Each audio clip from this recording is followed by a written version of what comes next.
Hey everybody out there, this is Seto, and today for you guys we're going to be doing a really awesome deck profile that I'm really excited to profile for you, and that is my Dark Lord deck. Now this deck, before I used to be really into playing Photons, Dragons, and the Galaxy Eyes, this was my favorite deck to play before that era, I guess you could say, a couple of years ago before that. It was the same type of thing, this fun deck I had that I used to play a lot at locals and regionals. I never took it to a YCS, but I played a lot at locals and regionals back in the day when this set initially released for about a year and a half. And that is Dark Lords. Now, Dark Lords are a really fun deck. I've always loved their mechanics. Like I said, when they first came out, I picked them up right away because I was so interested in them. I love the artwork. Ixtab is awesome. Just saying. Love the artwork of Ixtab. But in addition to that, I also love the gameplay mechanic, like I was saying. They have a very interesting mechanic. They used to rely a lot more on special summoning. Now we have some more normal summonable monsters. And when the support came out last year, some new support came out finally. They've been getting droplets of little things here and there, but eventually they got a good chunk of new support cards. I looked back into the deck, and over the last couple of months, I've actually been playing them here and there on the side because it's one of those pet decks that you have that you've always liked. Kind of like some people love Mermails, some people love Spellbooks. Dark Lords were kind of my big niche in addition to those other ones. So without further ado, let us get started.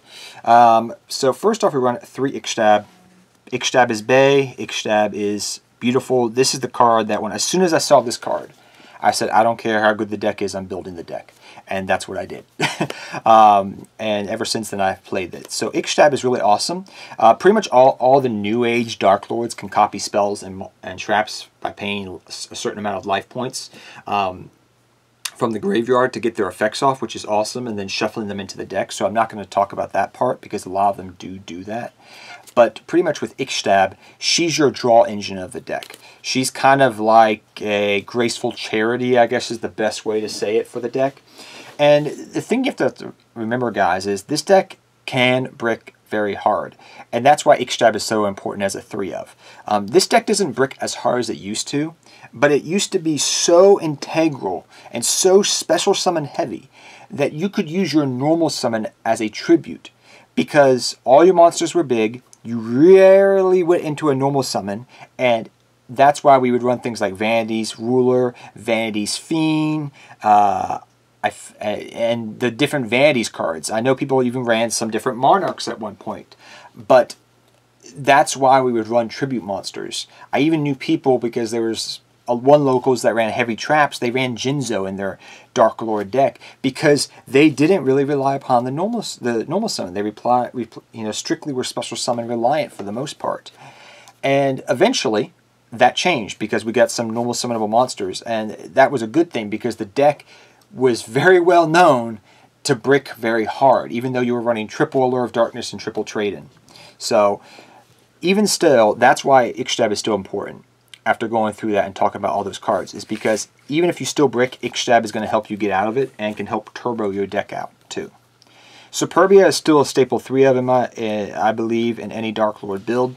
It's a kind of like a pseudo Monster Reborn-esque card. It's part of the old Dark Lords that were part of the prize cards back in the day that got reprinted in the GX Legendary Collection. But Superbia is really awesome for the fact that it can help reborn stuff. So when this card is special summon, you can special summon a fairy monster from your graveyard. That's why we run things like Archlord Christia. If Christia is engraved, and the awesome thing about Christia is, hey, say maybe you trade in your Christia. If you bring back the Superbia, then you can bring back the Christia. And that's awesome. Plus the fact that Dark Lord Superbia has some very large attack as well, which is pretty decent. And it has a decent defense as well, which in some certain matchups, in certain plays, that's actually played a key in many game wins. I'm going to be honest with that too. But it also can bring back Christia and bring out any of the other Dark Lords as well. So really staple 3-of. It's also a level 8, which works with Trade-in, which is integral, I feel like. 3 Indulgence of Dark Lord. This is one of the New Age ones that came out a few months ago. Different people run different ratios of the New Age Dark Lords, I would say. I've seen people run 2 and 2 of Indulgence and Nagal. And I've seen people run triple of Indulgence. And I like triple of it, personally. And to tell you the reason why is you don't rely heavily upon the normal summon. And your deck can still brick, like I was talking about early on, like it used to. And Indulgence can help you get out of those bricky hands because it can help add cards, do certain plays, set up things in graveyard possibly, and keep your plays going. And keep your engine going. And also, in addition to that, do deck thinning for your deck, which is awesome. Maybe you power shuffled your deck. I'm not joking. Like, power shuffling in this deck is so integral if you're playing it in real life, because it will brick sometimes just because. And this can help you unbrick hands as well and get your hands rolling. Your bad hands become good hands, and your good hands become great hands. And this card really has helped out with that, I feel like, a lot. So I still run it as a staple 3 of. In the deck.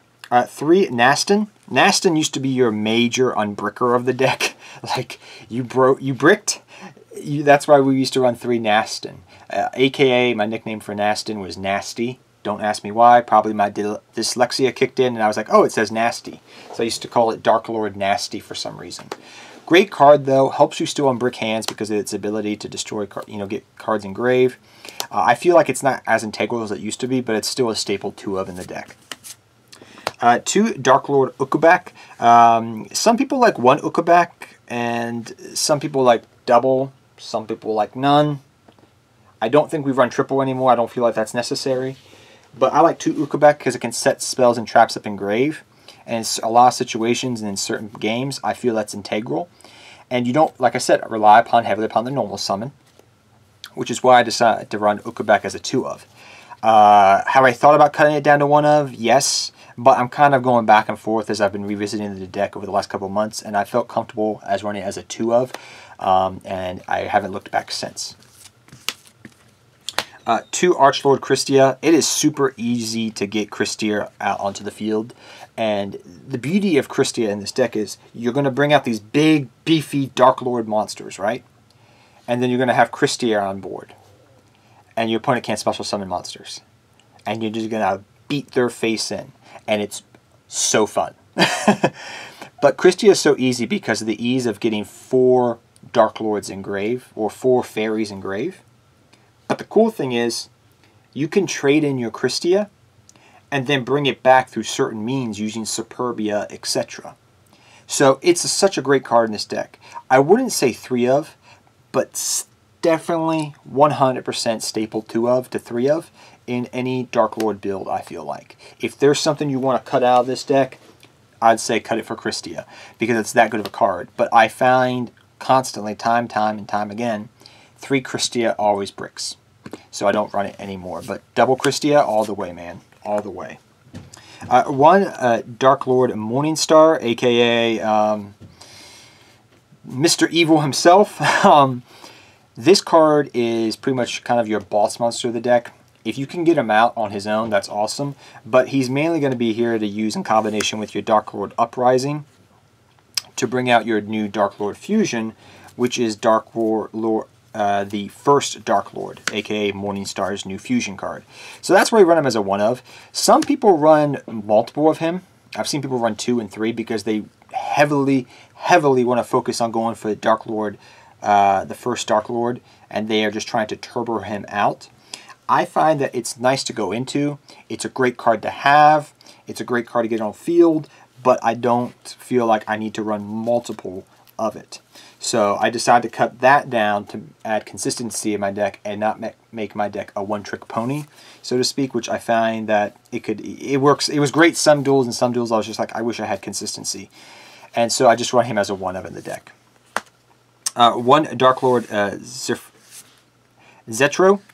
This is one of the OG Dark Lords, actually. I actually used to play this card in Dad Return format. That's why this is a secret first ed one, which apparently is worth a lot of money according to my buddy. I don't know why, but I run him in the deck because it's a Dark Lord deck. Great card. It's easily can help. You can discard things, which is awesome to get engraved to set up for plays. But in addition to that, he can help nuke the board. And he is a level 8, which is awesome. So I like him as a 1 of in the deck. 1 of Dark Lord Tekapekapu. I can never pronounce this one properly. I'm not even going to try. but I like him as a one of. Some people have cut him because they focus so heavily on Morningstar, but I still like him in the deck because he is searchable. And he can easily help protect some of your Dark Lords, which is awesome, and so I like him as a one of. In addition to that, I also like one Dark Lord Dark Horse, I think it's Amadeus, which is awesome, because this can help reoccur things by discarding it. These cards are more like hand traps than Dark Lords, so think of them in that aspect, where this can give you protection, this can help recur things from grave, which is important in this deck, even though you may turbo out things, because you get into the mid game, and maybe you get into a grind game with this deck. It does happen. This is going to help you get, grab things from your grave. This is going to help you give you protection right away, and it's searchable. So if they weren't searchable, I wouldn't run them, but they're still nice in the deck. Some people run them still, some people do not. The last one I run is one Dark Lord Nagel. This card is interesting. It does give you some piercing, which I do find people do go into defensive position a lot more than they used to with this deck. Yes, I know links are a thing. Yes, I understand all that. But people still curl up against this deck and put things in defense position. And you may get into, like I said, a mid-grind game because of the fact they're doing that. So this helps you push through those things. And it works very well in combination, I should add, with your other card, Dark Lord Nagel.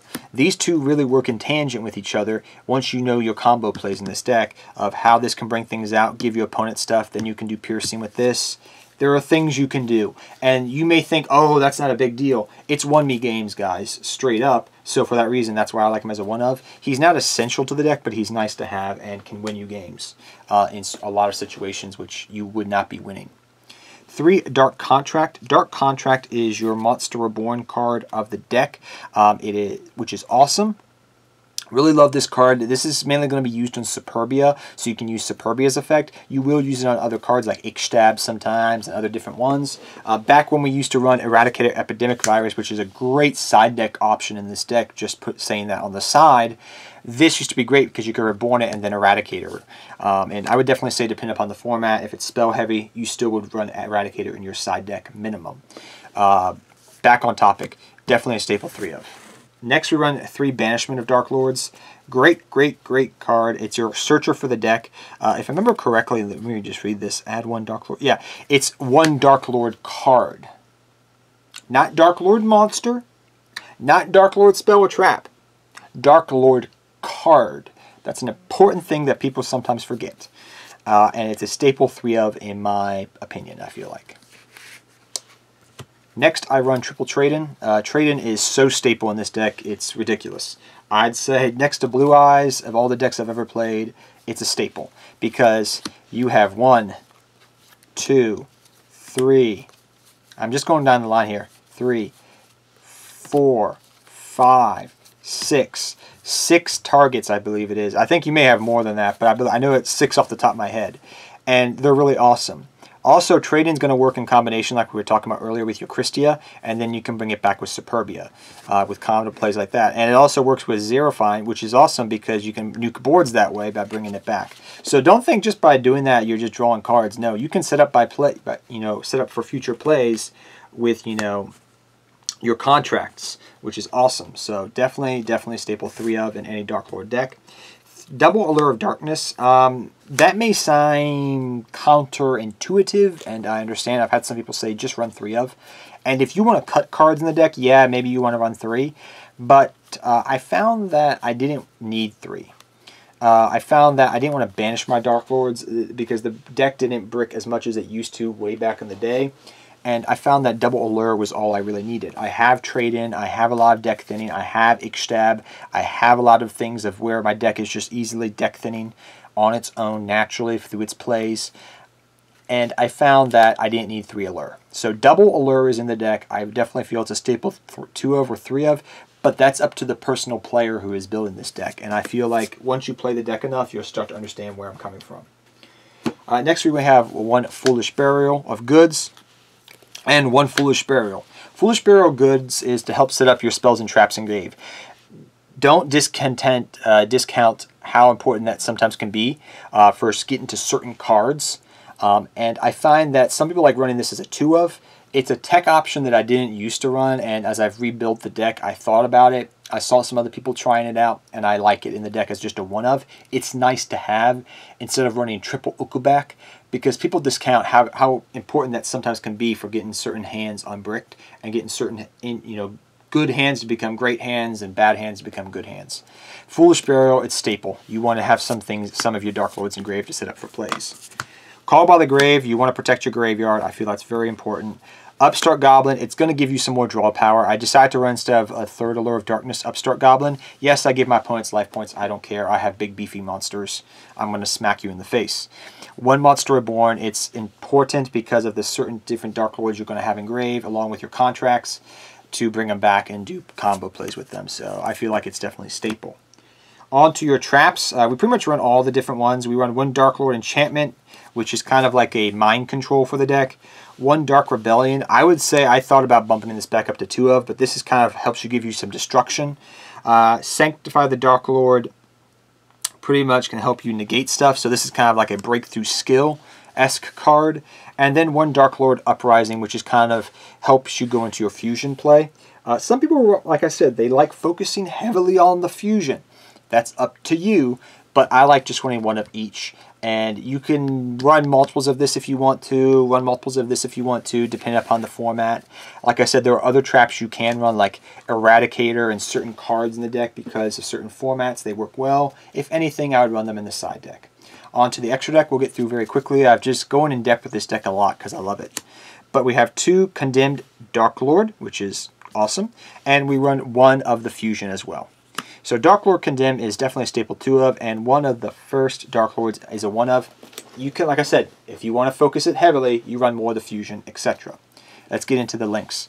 1 IP Masquerena, 1 Cerberus, Nightmare Cerberus, Nightmare Phoenix, Nightmare Unicorn. If you have it, run it.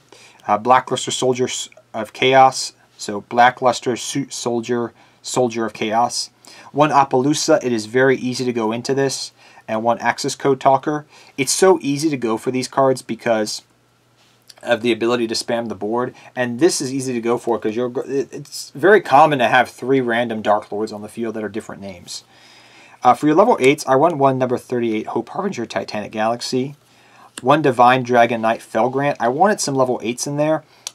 This is great because it helps against spell-based decks. This is awesome because this is going to give you some protection. I just like this card in this deck. You don't have to run it, but I've been testing it out, and I'm liking it more and more, actually. I think it's aged pretty decently.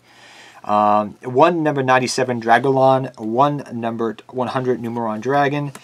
These are in here because of the different OTK plays you can do. And in addition to that, I just decided to throw it in there just in case, but consider this whatever you want to. You want to add an additional fusion, you can run this. I decided to run Divine Arsenal AA Zeus because say one of your Exceeds gets negated, you can at least go into AA Zeus. That was my mindset, but like I said, you can run whatever you want to. Consider this be whatever you wish.